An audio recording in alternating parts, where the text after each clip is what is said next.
La resistencia puede tomar muchas formas inesperadas.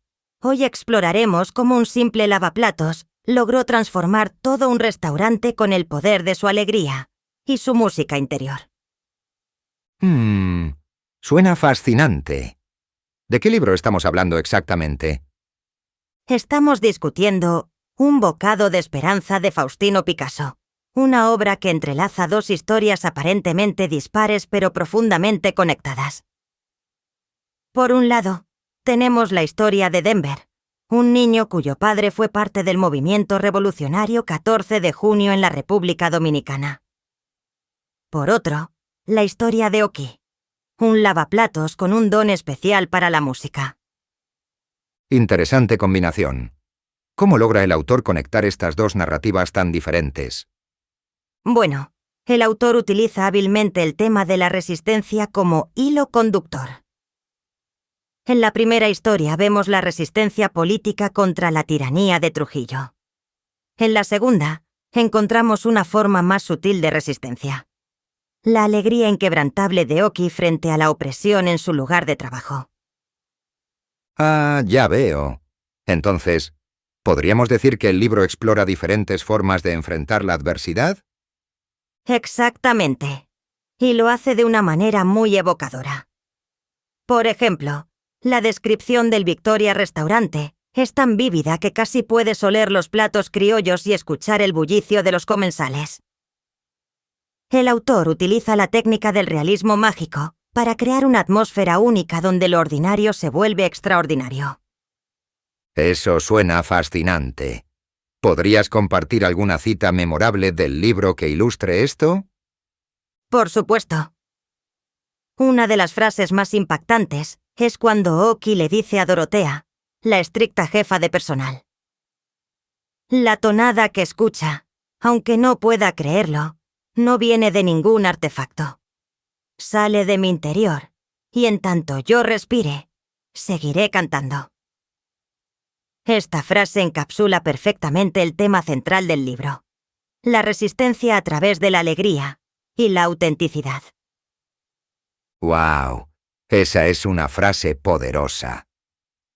Me hace pensar en cómo a veces las formas más efectivas de resistencia son las más sutiles. Absolutamente. Y es interesante notar cómo esta idea se conecta con movimientos de resistencia pacífica en la historia.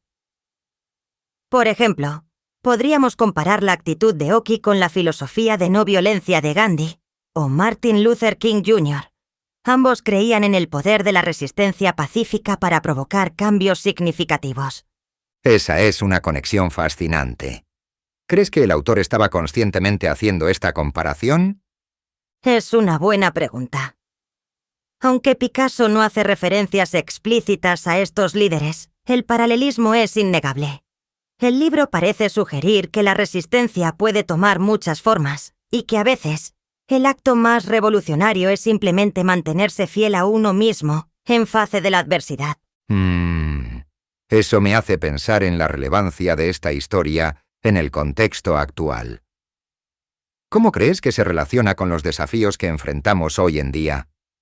Bueno, en muchos sentidos, la historia de Oki es increíblemente relevante para nuestros tiempos.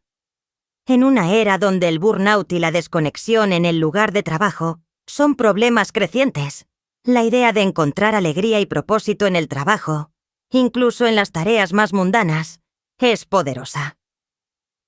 Según un estudio reciente de Gallup, solo el 15% de los empleados a nivel mundial se sienten comprometidos con su trabajo. La actitud de Oki nos desafía a repensar nuestra relación con el trabajo y a encontrar significado en lo que hacemos. Eso es realmente impactante. ¿Y qué hay de la parte política de la historia?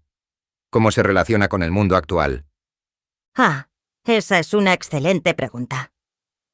La historia de Denver y su padre nos recuerda que la lucha por la libertad y la justicia es continua.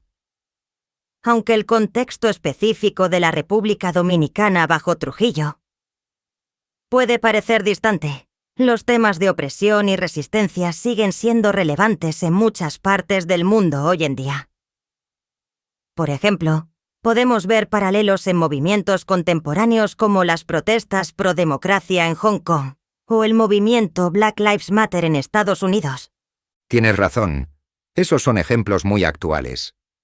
Me pregunto, ¿cómo crees que el autor logra equilibrar estos temas tan pesados con la ligereza y la alegría que encontramos en la historia de Oki? Esa es una observación muy aguda. Creo que Picasso logra este equilibrio a través de su hábil uso del contraste y la yuxtaposición. Por un lado, tenemos la sombría realidad de la opresión política, y por otro, la alegría contagiosa de Oki. Este contraste no solo hace que la narrativa sea más dinámica, sino que también subraya el mensaje central del libro: que la esperanza y la alegría pueden florecer incluso en las circunstancias más difíciles. Eso es realmente poderoso. ¿Hay algún otro elemento literario que creas que el autor utiliza de manera efectiva? Definitivamente. Uno de los elementos más notables es el uso del simbolismo. La música, por ejemplo, se convierte en un poderoso símbolo de libertad y resistencia. También vemos un uso efectivo de la caracterización, especialmente en el personaje de Dorotea. Su transformación a lo largo de la historia es un excelente ejemplo de desarrollo de personaje. Hablando de Dorotea, me intriga su personaje. ¿Podrías profundizar un poco más en su rol en la historia? Por supuesto. Dorotea es un personaje fascinante porque representa el antagonismo, pero no de una manera unidimensional. Al principio, se nos presenta como una figura autoritaria y fría, pero a medida que avanza la historia, descubrimos que tiene su propia historia de dolor y pérdida. Su transformación, influenciada por la alegría inquebrantable de Oki, es uno de los arcos más conmovedores del libro. Eso suena como un desarrollo de personaje realmente interesante. ¿Crees que el libro tiene algún mensaje sobre la capacidad de las personas para cambiar? Absolutamente. Creo que uno de los mensajes más poderosos del libro es precisamente ese: la capacidad de las personas para cambiar y crecer.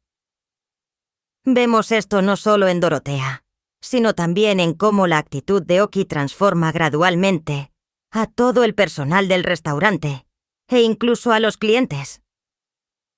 Es un recordatorio de que el cambio positivo es posible, incluso en las situaciones más desafiantes. Eso es realmente inspirador. Para concluir, ¿qué dirías que es el bocado de esperanza al que se refiere el título? Buena pregunta. Creo que el bocado de esperanza es multifacético. Por un lado, se refiere literalmente a la comida servida en Epperton en el Victoria Restaurante, que se convierte en una fuente de consuelo y alegría para los clientes. Pero en un sentido más amplio, representa esos pequeños momentos de alegría y resistencia que nos mantienen en pie durante los tiempos difíciles. Ya sea la música interior de Oki o la determinación de don Alejandro en la lucha contra la tiranía, el libro nos recuerda que a veces solo necesitamos un pequeño bocado de esperanza para seguir adelante. Esa es una hermosa interpretación. ¿Algún pensamiento final sobre el libro? Creo que un bocado de esperanza es un recordatorio poderoso de que la resistencia y la esperanza pueden tomar muchas formas. Nos desafía a encontrar nuestra propia música interior y a compartirla con el mundo, sin importar los obstáculos que enfrentemos. En un mundo que a menudo parece dividido y desalentador, este mensaje de esperanza y resistencia pacífica es más relevante que nunca. Bien dicho. Parece que este libro tiene mucho que ofrecer a los lectores en términos de inspiración y reflexión. Definitivamente. Y con eso, llegamos al final de nuestro episodio de hoy. Espero que esta discusión les haya dado ganas de leer Un bocado de esperanza y de buscar su propia música interior. Recuerden, como nos enseñó Oki, en tanto yo respire, seguiré cantando.